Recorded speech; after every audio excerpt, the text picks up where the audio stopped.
What's going on, WSSU Ram Nation? This is SJG, and look, it's Black History Month. Head coach Lamonte, she just made some Black history herself, and our men's basketball team, they're on the way to making some Black history themselves, and it's not really the good kind. But we'll get into that in just a few seconds, right after this intro.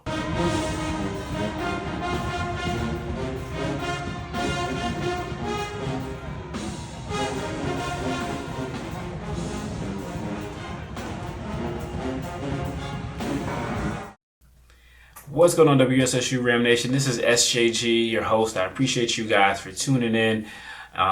Please go ahead and hit the like button so this helps the algorithm as we continue to push forward.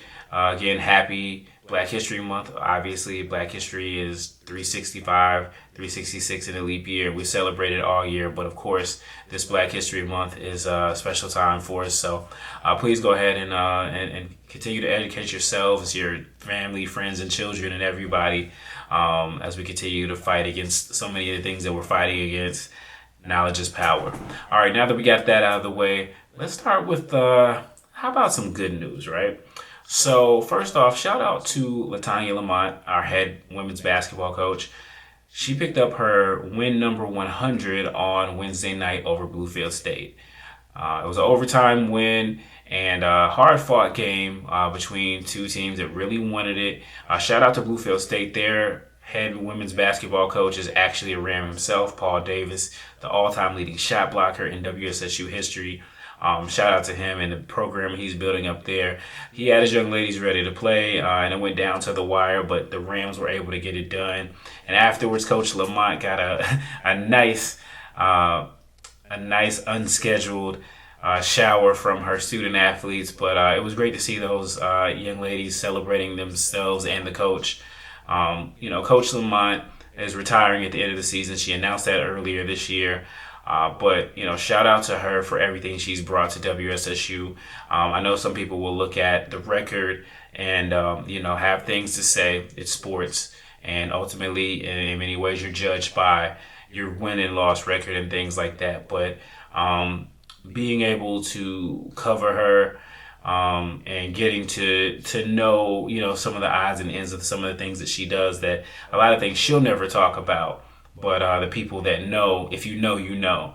And she has a passion not only for WSSU women's basketball, but for WSSU as an institution, as well as the students and the student athletes that are there.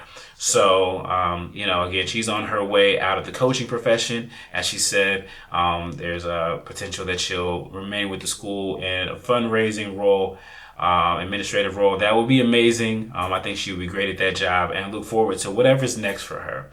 All right, now on to the WSSU men. All right, they took on Bluefield State as well. Did not fare as well. It was a 98-78 loss. Bluefield State is a high scoring team, and they came to town, were ready to play, as most people do when they come to Winston, and we'll just look at a little bit of the tape, and then we'll go from there. All right, so turnover, a lot of those, and that's Jordan Hines, number 3. You'll be very familiar with him. Now, you may already remember him from last year. He's the guy that after Bluefield State pulled the upset of the CIAA tournament and beat WSSU in Clio Hill's last game, he said that he felt like he was the CIAA Player of the Year. Now, some folks gave him some grief about that, and clearly, a year later, he hasn't forgotten. That's all I needed. That's all I needed for him to do that, and it became personal with me. Abu Kamara with the dunk there, with a few highlights that you'll see for WSSU, but you'll see a lot of Jordan Hines for 3. Very lightly contested. I don't know. Shout out to Ken Winfrey and those guys. They pointed out teams seem to have a field day against us on 3-point land. And there you're seeing more of the turnover problem that has continued to be a theme if you watch my videos with Coach Thompson. Jordan Hines, This man came to play. He came motivated, and he was letting them know after every single basket. It was tough. It was an impressive performance, but against WSSU, it hurt. So here's Bluefield State. They like to run up and down the court, and they did a lot of it. So here we have a big shooting a jumper, misses it, gets his own rebound, and finds, who do you know? Jordan Hines, wide open three. And this was kind of the story of the first half. Shit, God! Another Ram poster, and not the good kind. Yeah. And then here's Jordan getting to the basket, misses his shot, but finds the ball again. Yeah.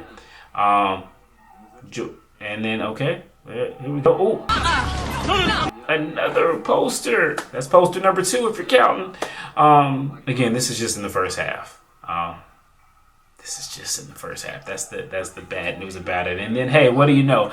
Another turnover, which leads to an attempted layup miss. Oh, no, hey. I'm supposed to kill this guy. I'm supposed to dominate this guy. And from that point on, I did. Look, there's Jordan Hines. I mean, they made this guy look like an All-American tonight, and he just might be one. Again, step back three. This guy had 24 points in the first half, and then they finished the first half with a dagger. Oh man, it was 59. Lord have mercy. Lord have mercy. Lord have mercy. It was 59-38 at halftime.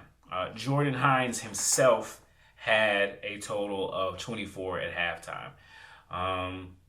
Luckily for the purposes of this, the second half got cut off on the stream replay. I think people were able to watch it initially. It got cut off. I don't know what the reason was for that, but I do know that this game was very chippy. Bluefield State came in like they had a chip on their shoulder. I've seen them against other teams in some other games, and they did not have that same level of intensity.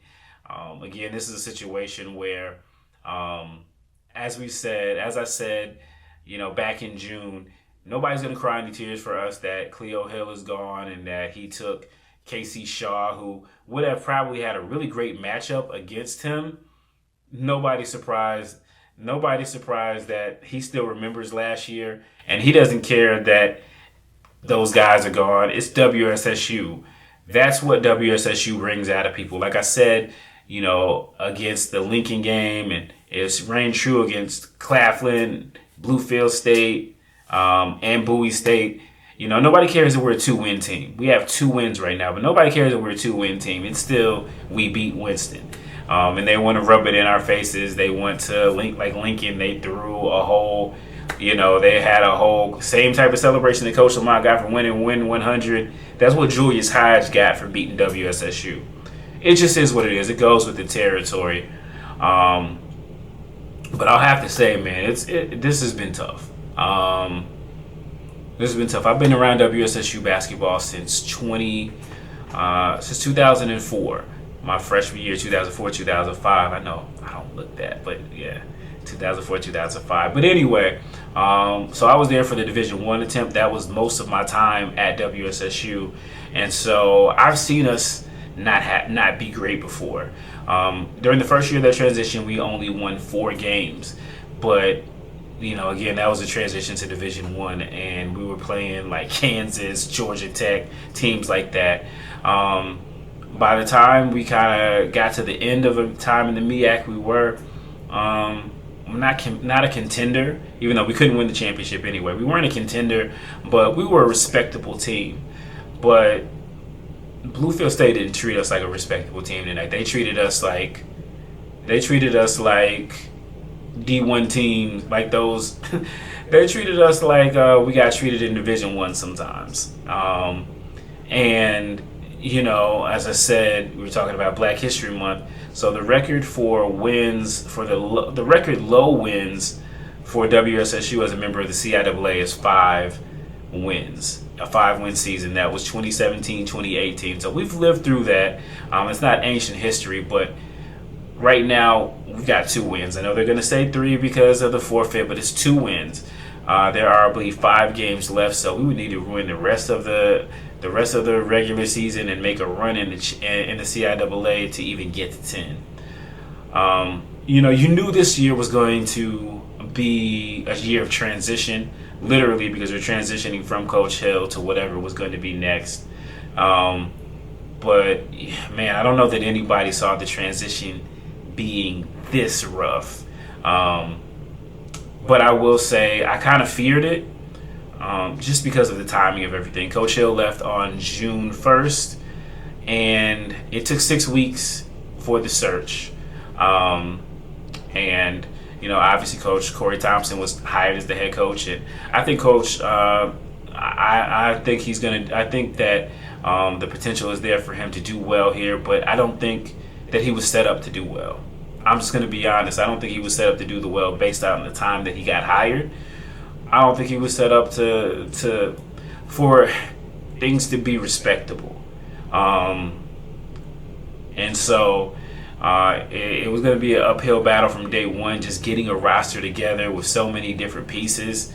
But still, even with that, and doing it so late, it was going to be a challenge. But even then, there have been games that we have had right there for the taking. We've seen them in CE Gain Center, and they've lost. And if I have to sum it up for folks who haven't had a chance to come to the games or even see it or follow them closely, it could be demoralizing, because we're either losing like a close game that we had a lead in, or we're getting blown out. It's kind of where it is. There's not really a lot of in between, and so it's been tough to watch.